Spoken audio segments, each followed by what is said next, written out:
The Kremlin has issued a furious response after Wimbledon confirmed all Russian and Belarusian players would be banned from competing in this year's competition amid the war in Ukraine. It means the likes of ATP World number 2 Daniil Medvedev and WTA number 4 Aryna Sabalenka will be left out of the tournament and all British grass court events this summer, as the LTA followed suit in banning players from the two nations.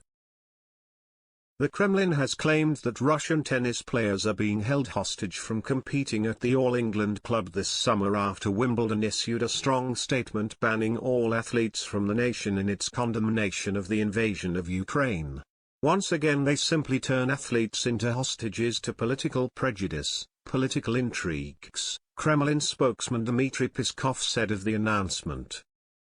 "This is unacceptable," he continued. "Taking into account that Russia is a very strong tennis country, our athletes are at the top of world rankings, the competition itself will suffer from their removal. There are 4 Russian men in the top 30 of the ATP rankings, with the top 32 receiving a seeded position at the tournament, and 6 Russian and Belarusian players in the top 32 of the WTA rankings who would have been seeds at Wimbledon." Confirming the ban in a statement on Wednesday, Wimbledon said it was seeking to limit Russia's global influence with the bold move. The statement read, "Given the profile of the championships in the United Kingdom and around the world, it is our responsibility to play our part in the widespread efforts of government, industry, sporting and creative institutions to limit Russia's global influence through the strongest means possible. In the circumstances of such unjustified and unprecedented military aggression, it would be unacceptable for the Russian regime to derive any benefits from the involvement of Russian or Belarusian players with the championships." The chairman of the All England Club, Ian Hewitt, also said, "We recognise that this is hard on the individuals affected, and it is with sadness that they will suffer for the actions of the leaders of the Russian regime. We have very carefully considered the alternative measures that might be taken within the UK government guidance, but, given the high-profile environment of the championships, the importance of not allowing sport to be used to promote the Russian regime and our broader concerns for public and player, including family, safety, we do not believe it is viable to proceed on any other basis at the championships."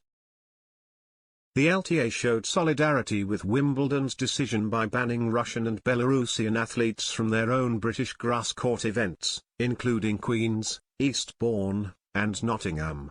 It has been a controversial decision that has come under fire from the ATP, WTA and top players including world number 1 Novak Djokovic.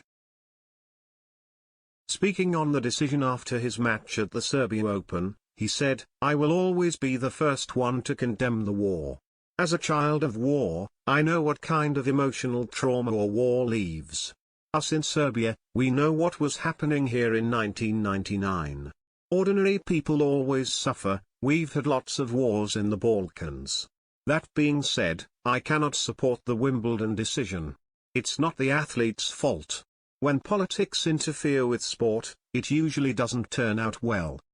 Both the men's and women's tours have also pointed out the discrimination in the decision, with the ATP saying, "We believe that today's unilateral decision by Wimbledon and the LTA to exclude players from Russia and Belarus from this year's British grass court swing is unfair and has the potential to set a damaging precedent for the game."